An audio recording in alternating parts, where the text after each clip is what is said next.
നമസ്കാരം. ഞാൻ മൊയ്തീൻ ഷാ വിഷനിലേക്ക് എല്ലാവർക്കും സ്വാഗതം. ബഹുമാന്യരെ, നമ്മുടെ PC തോമസിലെ എൻ്റെ ഒരു നേതാവ് കൂടിയാണ് കേരള കോൺഗ്രസ്സിൽ ഇപ്പോഴത്തെ വൈസ് ചെയർമാൻ, പിന്നെ BJP ഇവിടെ മന്ത്രിസഭയിലുണ്ടായിരുന്നു. ആ BJPയുടെ മന്ത്രിസഭ മാറിയതിന് ശേഷം അത് അദാനിയാണ് ശക്തി, വാജ്പേയിയേക്കാൾ ശക്തി. അദാനി കൂടി അനുവാദത്തോടെ സൈലൻ്റ് സാങ്ഷനോടുകൂടിയാണ് പിന്നെ LDFിലൊക്കെ വന്നത്. ഇപ്പോൾ UDF LDFിലേക്ക് വന്നത്. കാരണം ഇസ്മായിലിൻ്റെ കേസുണ്ട്. അപ്പോൾ അതൊന്ന് തീർക്കണമെങ്കിൽ LDFിൻ്റെ ആളാണ് ഇസ്മായിൽ. ആ വോട്ടിൽ കൃത്രിമം കാണിച്ചു, അതിന് ജാതി പറഞ്ഞു എന്നൊക്കെയുണ്ട്. അങ്ങനെ ആയി. ഞാൻ പറയാൻ കാരണം തോമസ് സാർ ഇത് തെറ്റാൻ ഞാൻ പറഞ്ഞില്ല. അതൊക്കെ അഡ്ജസ്റ്റ്മെൻറ്റാണ്, പക്ക അഡ്ജസ്റ്റ്മെൻറ്റ് രാഷ്ട്രീയമാണ്. അത് പറയും, ഞങ്ങളുടെ മനഃശാസ്ത്ര ഗ്രൂപ്പിലെ ഒരു മനഃശാസ്ത്ര വിദ്യാർത്ഥിയാണ്, മനഃശാസ്ത്രന്മാരൊന്നും ഇപ്പം ജീവിച്ചിരിപ്പില്ല, പറഞ്ഞ ഒരു പോയിൻ്റാണ് ഇപ്പം ഞാൻ പറയാൻ പോകുന്നത്. അതായത് ഇപ്പോൾ സഭ പറഞ്ഞല്ലേ, ഇപ്പോൾ മാത്യു സാമുവൽ പറഞ്ഞ് ക്രിസ്ത്യാനികളെല്ലാം വീണ്ടും കോൺഗ്രസ്സിലേക്ക് തന്നെ വന്നു. സഭയൊക്കെ അങ്ങനെയായി. മുഖപ്രസംഗം ദീപികയൊക്കെ എഴുതി തുടങ്ങി. ഇത് UDFന് ഒരു സാധ്യത കാണുന്നപ്പോഴേക്കും അവർ ആ പഴയ ശൈലിയെടുത്ത് അവർക്ക് വിചാരിച്ചത് മുസ്ലിം സമുദായം ചിഹ്ന ഭിന്നായി വോട്ട് ചെയ്യുള്ളൂ, അതുകൊണ്ട് LDFന് വരുന്നോട്ടെ, ബാക്കി കുറച്ച് വോട്ട് BJP കിട്ടിക്കോട്ടെ എന്നുള്ള രീതിയിൽ. അപ്പോൾ മുസ്ലിം ലീഗിൻ്റെ ഭരണം ഒഴിവാക്കാമല്ലോ എന്നൊക്കെ വെച്ച് ഒരു കണക്കൂട്ടി RSSകാർ പറഞ്ഞു കൊടുത്ത അനുസരിച്ച് സഭ സ്വപ്നം കണ്ട്. പക്ഷെ അവസാന നിമിഷം വരെ സ്വപ്നം തെറ്റു കണ്ടപ്പോഴല്ലോ അവരിപ്പോൾ കോൺഗ്രസ് ചായ്വ് കാണിക്കുകയാണ്. ഈ അഭ്യാസമൊക്കെ പണ്ട് കാലമല്ല. സഭയും മറ്റേ മാത്യു സാമുവലും മറ്റേതുപോലെ ക്രിസ്ത്യൻ നേതാക്കളെ, ഇന്ന് ജീവിച്ചിരിക്കുന്ന നേതാക്കളിൽ മനഃശാസ്ത്ര വിദഗ്ധർ, തത്വശാസ്ത്രജ്ഞന്മാർ ഒക്കെ ഉണ്ട്. അവർക്ക് കാര്യം മനസ്സിലാവും. നിങ്ങൾ ആ എന്ന് പറഞ്ഞാൽ എന്തിനാണെന്ന് മനസ്സിലാവും. ഇത് പണ്ടുപോലെ നമ്മൾ എന്ന് പറഞ്ഞാൽ ഡൽഹിയിലേക്ക് റോ അറിയും. റോ വെച്ചാൽ റിസർച്ച് അനലിസ്റ്റ് വീക്ക്, ഇന്ത്യയിലെ ഏറ്റവും വലിയ രഹസ്യാന്വേഷണ വിഭാഗമാണ് റോ. അപ്പോൾ ഞാനിവിടെ എന്ന് ഉച്ചരിച്ചാൽ അവിടെ ഡൽഹിയിൽ റോ അറിയും. അത് ശൈലിയാണ്. അതുപോലെ സഭ ഇപ്പോൾ എങ്ങനെയൊക്കെ പറഞ്ഞാലും നിങ്ങളുടെ മനസ്സിരിപ്പ് മനസ്സിലാവും. അതല്ലെങ്കിൽ മാത്യു സാമുവൽ പറയും പോലെ ഇപ്പോൾ മറ്റ് കോൺഗ്രസ് ക്രിസ്ത്യൻ നേതാക്കൾ പറയും പോലെ ആണെങ്കിൽ കൊച്ചിയിൽ ഷിഹാസിന് സ്ഥാനം കൊടുത്തല്ലോ. എറണാകുളം DCC പ്രസിഡന്റ് മുഹമ്മദ് ഷിഹാസ്, അദ്ദേഹത്തെ ഞാൻ നാളെ പറഞ്ഞു, നിങ്ങളെ സംഘടമായ RSS സപ്പോർട്ട് ചെയ്യില്ലേ, ജയശങ്കറിനെ സപ്പോർട്ട് ചെയ്യുന്ന വെച്ചാൽ സംഘപരിവാർ സപ്പോർട്ട് ചെയ്യാന്നുള്ള 10 RSS അനുഭാവികൾ വോട്ട് കിട്ടാൻ വേണ്ടിയാണ് ചെയ്ത്. ജയശങ്കർ പറയുകയനുസരിച്ച് ഷിഹാസ് ഒരു ആലുവക്കാരും പരിചയക്കാരാണല്ലോ. പിന്നെ മറുനാടിന് വേണ്ടി വാദിച്ചൊക്കെ അത് ആ പെണ്ണ് വന്നില്ലേ, നമ്മുടെ പാട്ടുകാരി പെണ്ണ് മറുനാടിന് പോയി കെട്ടിപ്പിടിച്ച് സപ്പോർട്ട് കൂടിയല്ല അവർ തോറ്റു. ഇത്തവണ ആ പ്രശ്നത്തിലാണ്. ഞാൻ പറഞ്ഞു, മോനെ ഷിഹാസെ, എനിക്ക് മോനെന്ന് വിളിക്കാൻ പറ്റില്ല, നിനക്കത് അപകടം ചെയ്യും. 30% വോട്ടുണ്ട് മുസ്ലിങ്ങളോട്. പക്ഷേ ലത്തീൻ കത്തോലിക്ക് പൂർവ്വം മേധാവിത്വമുള്ള സ്ഥലമാണ്. അങ്ങനെയെങ്കിൽ അവിടെ ഈസിയായിട്ട് മുഹമ്മദ് ഷിയാസ് ജയിക്കണം.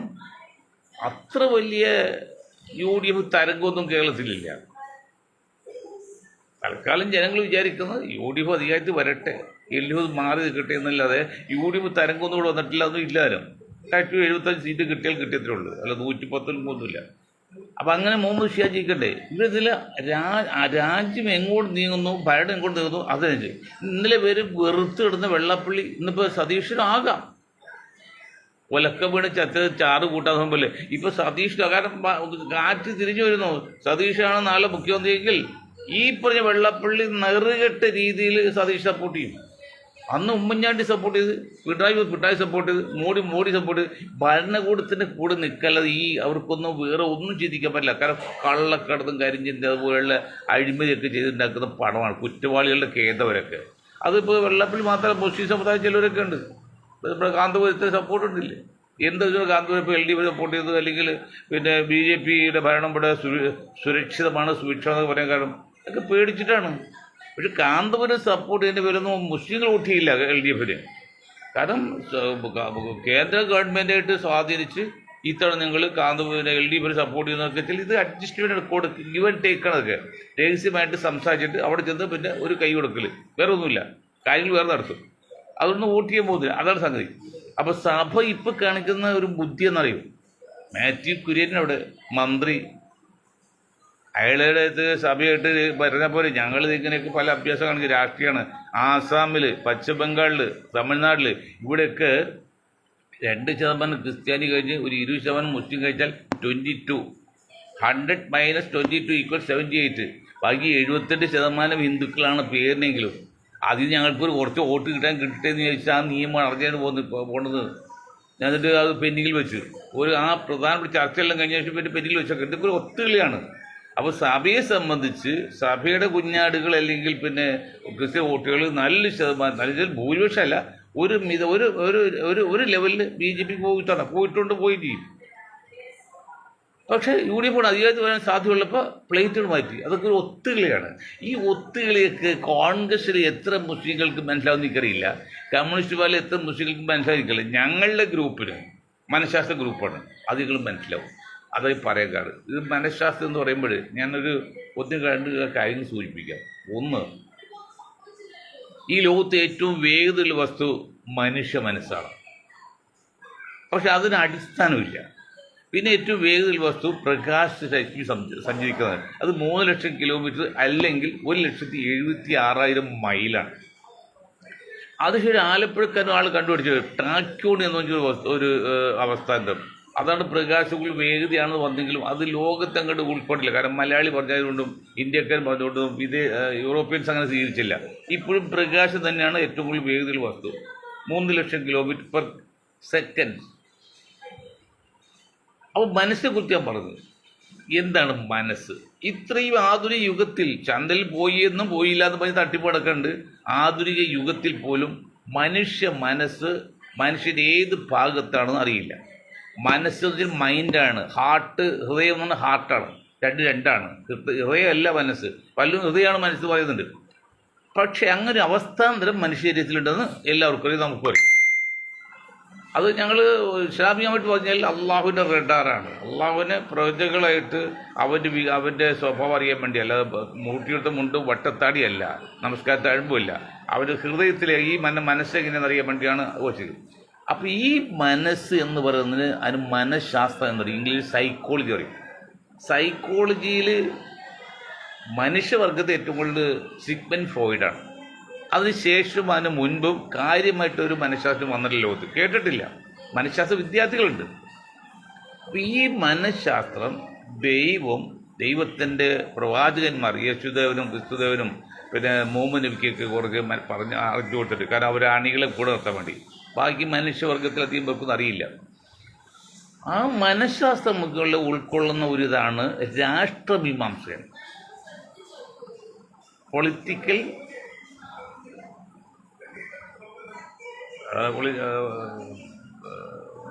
ഇതാണ് അത് പറഞ്ഞ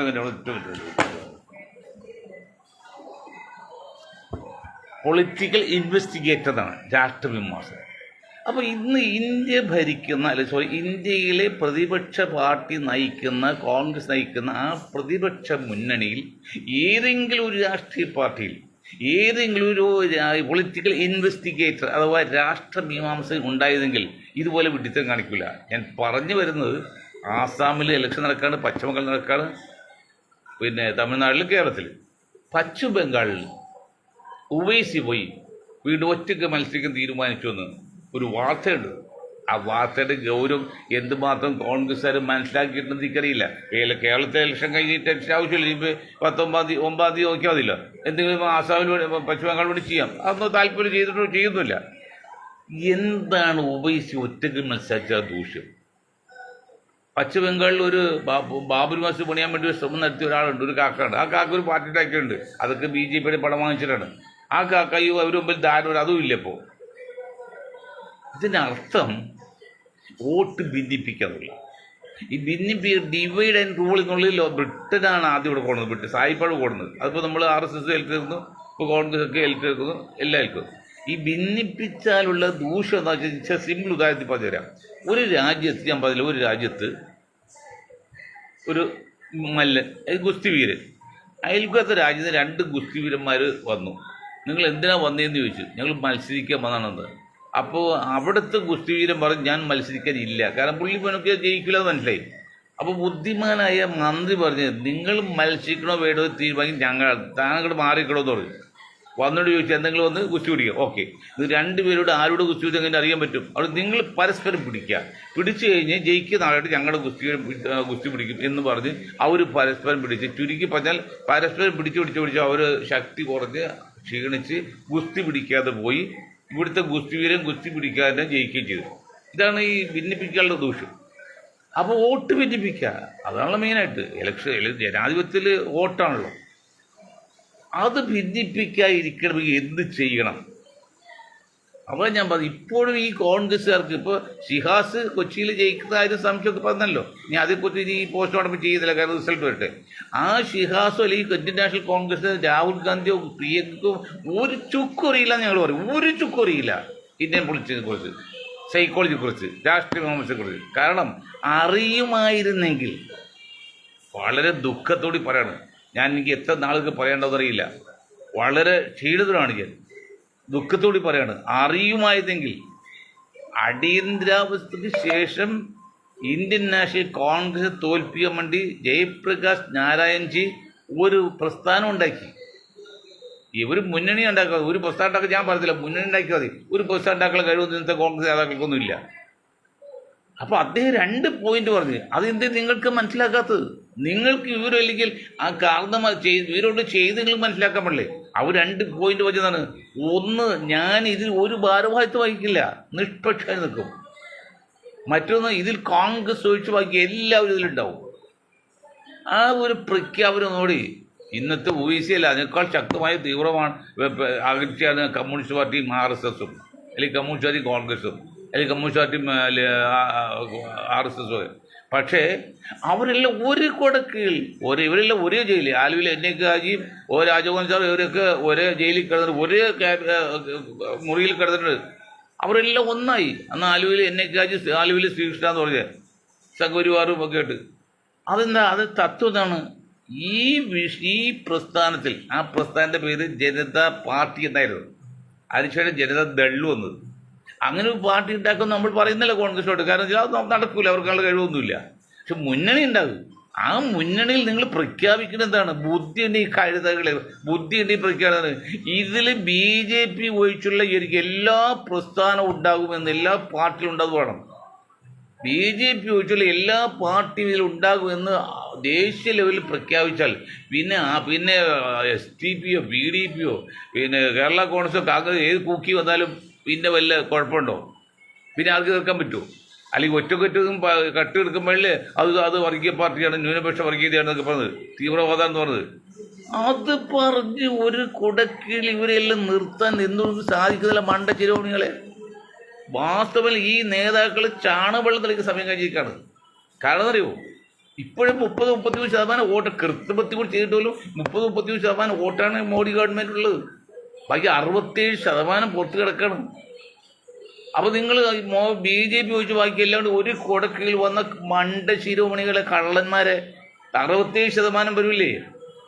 നിങ്ങളൊരു കാര്യം ആലോചിച്ചത്, മോഡി ഗവൺമെൻറ് ഭരണം മൻമോഹൻ സിംഗിൻ്റെ കാലത്ത് എണ്ണയ്ക്ക് $36 ഒരു ഗാലൻ എണ്ണക്ക്. അത് ഇന്നിപ്പോൾ 140, ഇപ്പം 105. അതിന് മുമ്പ് കുറേ കാലം $140 ഒരു ഗാലൻ എണ്ണക്ക് മൻമോഹൻ. അത് അന്ന് വിറ്റിരുന്നത് എത്രയാണ്? 36 രൂപയ്ക്കും 30 രൂപയ്ക്കും 50 രൂപയ്ക്കാണ് ഒരു ലിറ്ററിന്. ആ സാധനം വില കുറഞ്ഞ് $30 കഴിയുമ്പം $146 ഉള്ളത് $30 വന്നിട്ടും എണ്ണ ഇപ്പം more than 100 ആണ്. എന്താണ് കാര്യം? മനസ്സിലായോ? സംഘപരിവാരം മണ്ടന്മാരെ, സംഘപരിവാരെ നിങ്ങൾ വിചാരിക്കും മുസ്ലിങ്ങൾക്കും ബാധകമല്ല, ഞങ്ങൾക്ക് കുഴപ്പമില്ലെന്ന് പറയും. 90% പിന്നോക്ക ഹിന്ദുക്കളോ ഇന്ത്യയിൽ, ന്യൂനപക്ഷം ദളിതൊക്കെ ആയിട്ട് 90%. ബാക്കി 10% സവർണ ഹിന്ദുക്കൾ. അവർക്ക് വെച്ചാൽ 100 കമ്പനികൾ, 100 ഏജൻസി ഉണ്ട്, ഷെയർ ബിസിനസ് ഉണ്ട്. അവർക്കൊരു വിഷയമേ ഇല്ല. അത് അവർക്ക് ദിവസം എത്ര 1000 രൂപ ദിവസം വരുന്നത്? ഒരു 10,000 ദിവസം വരുന്നവർക്ക് പെട്രോളിന് 200,000 കുഴപ്പം. പക്ഷെ 10,000 സ്ഥലത്ത് 100 രൂപ വരാത്ത ഓടിക്കണക്കിന് പാവപ്പെട്ട ഹിന്ദുക്കളുണ്ട് കേരളത്തിൽ, ഇന്ത്യയിൽ. അവർ അനുഭവിക്കുന്നത് നിങ്ങൾക്ക് RSSന് പറഞ്ഞാൽ മനസ്സിലാവുമോ? 90% വരുന്ന പിന്നോക്ക ദളിത് ന്യൂനപക്ഷം ഉൾക്കൊള്ളുന്ന ബാക്ക്വേർഡ് ഹിന്ദുസ് അവരാണ് ഇതിൻ്റെ ത്യാഗം മുഴുവൻ സഹിക്കുന്നത്, അവർ പാടുപെടുന്നത്. മുന്നോക്ക സമുദായത്തെ വിഷയമല്ല. അതിപ്പോൾ മോഡിയുടെ ഭരണം കണ്ടില്ല, ഞാൻ പറയും ബാക്കിയൊന്നുമല്ല, അറിയാമല്ലോ. അങ്ങനെ നിൽക്കുമ്പോൾ എന്തുകൊണ്ട് നിങ്ങൾക്ക് BJP ഒഴിച്ചുള്ള എല്ലാവരും ഇതിലുണ്ടെന്ന് പറഞ്ഞ് ചേർത്ത് ഒരു വിശാലമായ മുന്നണിക്ക് രൂപം കൊടുത്തൂടാ? രാജ്യം ഭരിക്കാൻ നടക്കുന്ന കള്ളന്മാരായി ഞാൻ കോൺഗ്രസ്സായിട്ട് വേണം. കാരണം ഒരാളിപ്പോൾ മറ്റു ആരും ഇല്ലല്ലോ, കമ്മ്യൂണിസ്റ്റ് ഇല്ലല്ലോ കേരളത്തിൽ പ്രാന്തിയ പോലെ. ഇന്നലെ ഗാർഗി പറഞ്ഞു നിങ്ങളുടെ IAC തന്നെ നിൽക്കാൻ പറ്റുന്നത് ഗാർഗിവരാണ്. 50% മുസ്ലിങ്ങൾ വന്നാലേ ഇനി രാഹുൽ ഗാന്ധിക്ക് പ്രധാനമന്ത്രിയാകാൻ പറ്റുള്ളൂ. ആ പ്രസ്താവനയുടെയൊക്കെ അടിയൊഴുക്കും സൈഡ് എഫക്റ്റിൽ പാർശ്വഫലമൊക്കെ എന്താണെന്ന് വല്ല വിവരമുണ്ടോ ഈ പറയുന്ന? ഇന്നാളെ അദ്ദേഹം ഒരു കാര്യം പറഞ്ഞു, അമേരിക്ക ക്രിസ്ത്യാനി രാജ്യം ക്രിസ്ത്യാനി ഭരിക്കുന്നത്, അതുപോലെ രാഹുൽ ഗാന്ധി ക്രിസ്ത്യാനിയാണ്, അത് നല്ലതാണ് ഭരണത്ത്. എന്താ ഈ മണ്ടന്മാരൊക്കെ പറഞ്ഞത്? 2% ക്രിസ്ത്യൻസുള്ള ഇന്ത്യയിൽ അത് നല്ലതാണൊക്കെ പറഞ്ഞാൽ കുമ്പനൂട്ടുകാരല്ലേ, വീട്ടുകാരല്ലേ? അതാ പറഞ്ഞ് ഈ രാഹുൽ ഗാന്ധി പ്രിയങ്ക ഗാന്ധി. ഇപ്പോൾ പ്രിയങ്ക ഗാന്ധി കേരളത്തിൽ മുഖ്യം എന്താക്കാൻ പോകുന്നതൊക്കെ ഒരു കിവ്വത്തി പോലെ വരുന്നുണ്ട്. തീർന്നില്ല അതോടെ. 540 സീറ്റുള്ള പാർലമെന്റ് സീറ്റിൽ കേരളത്തിൽ വന്ന് മത്സരിച്ചോടി പ്രിയങ്കയുടെ രാഹുലിലേക്ക് ഗ്യാസ് പോയി. അതവർ അറിയുന്ന പോലുമില്ല. ഞാൻ ഗ്യാസ് കാര്യം ഒരു കാര്യം, കഴിഞ്ഞ ദിവസം ഇറാനെതിരെ വലിയ ശക്തിയിൽ പ്രസ്താവിച്ച ഒരു നേതാവ് അമേരിക്കയിൽ പറഞ്ഞോടി അടിയിൽ കൂടിയും പോയി. അത് ഇപ്പോൾ ക്യാമറ കിട്ടുമല്ലോ, അത് വലിയതാണ്. അപ്പം അതുകൊണ്ട് രാഹുൽ ഗാന്ധിയുടെയും പ്രിയങ്കയുടെയും ഗ്യാസ് പോയി, ശക്തി പോയി. കാരണം 541 സീറ്റുള്ളിടത്ത് ഈ ലീഗിൻ്റെ കാലിൻ്റെ അടിയിൽ വന്ന് ജയിച്ച് അറുമാദിച്ചപ്പോൾ അവർ ഇത്രയുള്ളത് മനസ്സിലായില്ലേ? അത് കണ്ടുപിടി. RSSനെ കണ്ടുപിടിക്കൽ, സംഘവിനെ കണ്ടുപിടിക്കുക. അവരിപ്പോഴത്തെ എന്താ യുക്തി അറിയുമോ? ആ നിയമം കൊണ്ടതല്ലേ വിദേശ പണം സ്വീകരിക്കുവാനെ കുറിച്ച്. ആ നിയമത്തിൻ്റെ എന്തെല്ലാം നേട്ടമുണ്ടെങ്കിലും ആസാമിലും പശ്ചിമ ബംഗാളിലും തമിഴ്നാട്ടിലും കേരളത്തിൽ വരെയും ഹിന്ദുക്കളിൽ നിന്ന് നല്ലൊരു ശതമാനം, നല്ല വെച്ചാൽ കേരളത്തിൽ 4% അവർക്ക് അനുകൂലമായി. കാരണം കേട്ടോ അവർ ഉത്തരം പറഞ്ഞല്ലോ. ക്രിസ്ത്യാനി 2% ഉള്ളൂ. അത് അവർ രഹസ്യമായിട്ട് കുര്യൻ മുഖേന അച്ഛന്മാരെ അറിയിച്ച് ഞങ്ങൾക്കിത് പറയും, പേടിക്കട്ടെ, നമ്മൾ പിൻവലിച്ചേക്കാട്ടോ എന്ന് പറയും. ഇതൊക്കെ ഒരു ഒട്ട് വെച്ചോടാണ്. ഇതിൻ്റെ പകുതി തന്ത്രം ഉപയോഗിക്കുക ഈ കോൺഗ്രസ്സുകാർക്ക് മനസ്സിലാകുന്നുണ്ടോ? കോൺഗ്രസ്സുകാർക്ക് ഇപ്പം ജനങ്ങൾ കരുതിക്കൂട്ടി ഈ മാരണത്തെ ഒന്ന് മാറ്റി നിർത്തി, തൽക്കാലം മാറ്റി നിർത്തുന്നതോട് LDF നിലനിൽക്കട്ടെ എന്ന് വിചാരിച്ച് സാമാന്യ കേരളത്തിലെ മിക്ക ജനങ്ങളും മുസ്ലിം സമുദായം 97% വോട്ട് ചെയ്തിട്ടാണ് ഒരു 75 സീറ്റും കിട്ടാൻ പോകുന്നത്. ഇത് വെള്ളപ്പള്ളി പറഞ്ഞാൽ ഇനി അതൊക്കെ പറയട്ടെ, അതൊക്കെ വോട്ട് എണ്ണിക്കായിട്ട് പറയാമെന്ന്. വോട്ട് എണ്ണി പറയാൻ പിന്നെ നിങ്ങൾ തന്നോട് നേടി വെക്കണം. അങ്ങനെ ചോദിച്ചാൽ 2 വീട്ടുകളെ ലോകത്തുള്ള ഒരു വീട്ടിൽ മരിച്ചുപോയി. അത് PDPയുടെ മതി സാഹിബിൻ്റെ പാർട്ടി ഉണ്ട്, ഒരു ട്രിവാൻഡ്രത്തുകാരൻ. ആ പുള്ളി ഇതുപോലെ ചർച്ച കണ്ടിരിക്കുമ്പോൾ ഇലക്ഷന് കഴിഞ്ഞ് അന്ന് രാത്രി ചർച്ച കണ്ടിരിക്കുമ്പോൾ പുള്ളിയോട് ചോദിക്കുമ്പോൾ അതെന്തിനാ നമുക്ക് ഒരു ഡേറ്റ്, ഞാൻ ഡേറ്റിലാണ് നിങ്ങൾക്ക് അപ്പോൾ അറിയാമല്ലോ. അപ്പോൾ അറിയാതെ പിന്നെ ഇപ്പം ചോദിക്കണോ? അത് വിലയിരുത്താന്ന് പറയും. അസസ്മെൻ്റ് എന്നൊക്കെ പറയില്ലേ, വിലയിരുത്താം. അതാണ് കണ്ടത്. അപ്പോൾ നമ്മൾ കണക്കൂട്ടിലാണ്, തെറ്റ് വരാതിരിക്കും. ഇനി ഈ സഖാക്കളോടും ഒക്കെ പറയാനുള്ളത്, വോട്ട് കഴിയുന്നവരെയും 100% ഞങ്ങൾ ജയിക്കുമെന്ന് എല്ലാ പാർട്ടിയും പറയണം. അങ്ങനെ പറയണം.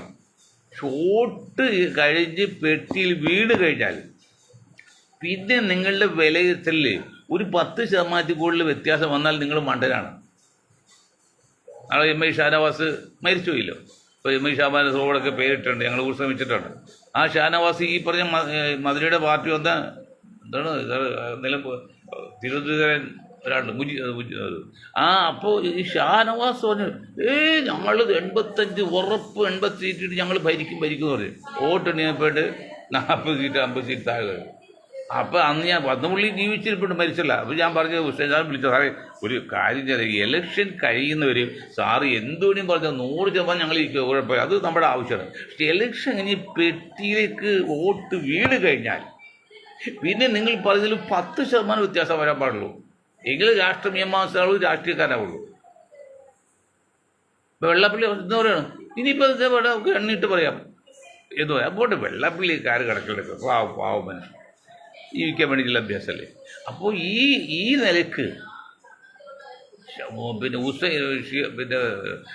പിന്നെ ആന്ധ്രക്കാരന് കൊണ്ടുവന്ന് അവിടെ ഒറ്റക്ക് മത്സരിക്കുക, വോട്ട് പിന്നെ ചോദില്ലേ. ഡൽഹിയിൽ ആം ആദ്മി പാർട്ടി സഖ്യം ഉണ്ടാക്കിയില്ല, അവിടെ BJP ജയിച്ചു. അത് കോടികൾ വാങ്ങിയെന്ന് പറയുന്നത്. ആം ആദ്മി പാർട്ടിയും വാങ്ങി, മറ്റേ കോൺഗ്രസ്സുകാരും കോടികൾ. BJPയിൽ പണ്ടവൻ പണമല്ല. ഈ കേരളത്തിലെ ഇലക്ഷൻ വേണ്ടി എത്രായിരം കോടി മുടക്കണത്. മോഡി വരുമ്പോൾ എല്ലാം ഓരോ പ്രാവശ്യം വെട്ടിൽ നിറച്ച് നോട്ട് കിട്ടാന്നാണ് പറയുന്നത്. ഞാനെന്ത് തെളിവ് കൊടുക്കാനില്ല കേട്ടോ വരുന്നത്.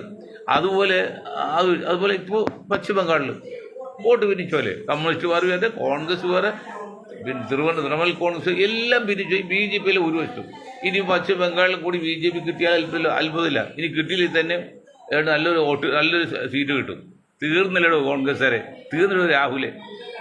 നിങ്ങൾക്ക് ഇന്ത്യയുടെ നിങ്ങൾക്ക് പാർട്ടിയുടെ സ്ഥാനത്ത് ചെയ്തുകൊണ്ട് ഈ രാജ്യത്തെ നശിപ്പിക്കില്ലതേ. നിങ്ങൾ രാജ്യത്തെ ഈ ഗാർഗയും രാഹുലും രാജ്യത്തെ നശിപ്പിക്കുകയാണ്. ഞാൻ അവർ രണ്ടുപേരും പേര് പറയാൻ അവരുള്ളൂ, അല്ലാതെ മറ്റൊരു പറഞ്ഞിട്ട് കാര്യമില്ല. അതുകൊണ്ടാണ്. അല്ലെങ്കിൽ ചരിത്രം പഠിക്കണ്ടേ? ചരിത്രം പഠിക്കാത്തതും ചരിത്രം സൃഷ്ടിക്കില്ലെന്നേ. അത് ഫിലോസഫിയാണത്. നിങ്ങൾ ചരിത്രം പഠിക്കണം. ചരിത്രം പഠിക്കാണ്. അടിയന്തരാവസ്ഥ 76-77 ഘട്ടത്തിൽ കോൺഗ്രസിനെ താഴെ ഇറക്കാൻ വേണ്ടി ജയപ്രകാശ് നാരായൺ, അവർക്ക് എത്ര ബുദ്ധിരാക്ഷസന്മാരും എത്ര രാഷ്ട്രമീമാംസമായിരുന്നു, പക്ക രാഷ്ട്രീയക്കാരിലെങ്കിലും. ജയപ്രകാശ് നാരായൺ എൻ്റെ അച്ഛനൊന്നുമില്ല, ഞാൻ നേരിട്ട് കണ്ടിട്ടുമില്ല. പക്ഷെ കാര്യങ്ങൾ വിലയിരുത്തുമ്പോൾ പറയണ്ടേ. അദ്ദേഹം പറഞ്ഞ 2 പോയിന്റാണ് നിങ്ങൾക്ക് ബാധകമാണെന്ന്. എന്താണത്? ഒന്ന്, ഞാനിത് ഒരു സ്ഥാനം വഹിക്കില്ല, നിഷ്പക്ഷമായി നിൽക്കും. അപ്പോൾ എല്ലാവർക്കും എൻ്റെ അടുത്ത് പറയാം. മറ്റൊന്ന്, ഇതിൽ കോൺഗ്രസ് ഒഴിച്ച് ബാക്കി എല്ലാവരും. ആ 2 പോയിന്റ് എടുത്ത് മുന്നോട്ട് പോകാത്തത്ര കാലം ഈ കള്ളന്മായ മണ്ടന്മാരെ കോൺഗ്രസ് നേതാക്കളെ നിങ്ങൾക്ക് BJP താഴെ ഇറക്കാൻ പറ്റില്ല. ഇവിടെ സഭ പറയുമ്പോൾ സഭ ജീവികൾ പ്രസംഗിക്കുമ്പോൾ അതും നല്ല കാര്യം. 2% സഭ ഇട്ട് എന്ത് ചെയ്യാൻ പറ്റുമോ ഇന്ത്യയിൽ? അതല്ല കാര്യം. മനസ്സിലാക്കുകയാണെങ്കിൽ ഈ അന്ന് ജയപ്രകാശ് നാരായൺ പറഞ്ഞ ആ 2 തത്വങ്ങൾ വായിക്കണം. പഞ്ചതന്ത്രം എന്ന് പറയും പോലെ ആ 2 തത്വം എന്താണ്?